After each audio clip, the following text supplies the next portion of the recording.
இந்நாட்டில் உள்ள மக்களிடையே ஒற்றுமையை வலுப்படுத்தவே தேசிய ஒற்றுமை கொள்கை வகுக்கப்பட்டதாக தேசிய ஒற்றுமைத்துறை துணை அமைச்சர் செனட்டர் சரஸ்வதி கந்தசாமி கூறினார்.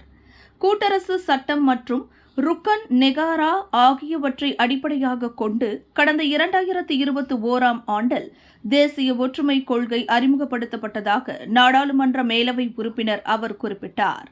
நேற்று இங்கு தேசிய ஒற்றுமைத்துறை அமைச்சரின் ஆதரவுடன் இக்ரா மலேசியா அமைப்பு ஏற்பாடு செய்த கலந்துரையாடல் நிகழ்ச்சியில் தொடர்ந்து பேசிய அவர், தேசிய ஒற்றுமை கொள்கையில் விசுவாசம் மற்றும் ஜனநாயகம், தேசிய அடையாளம் மற்றும் ஒற்றுமை முறை ஆகிய அம்சங்கள் இடம்பெற்றுள்ளதாக அவர் குறிப்பிட்டார். நாட்டில் பல இன மக்களிடையே ஒற்றுமையை வலுப்படுத்த இந்த கொள்கை முக்கிய பங்காற்றுவதாக அவர் சுட்டிக்காட்டினார்.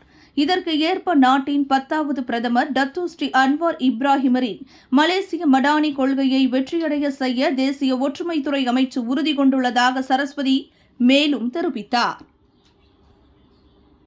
விலையில் மேலும் செய்திகளை தெரிந்து கொள்ள கீழே இருக்கும் பெல் பட்டனை அழுத்துங்கள். உங்கள் ஆதரவை வெளிப்படுத்த லைக் மற்றும் ஷேர் செய்யுங்கள்.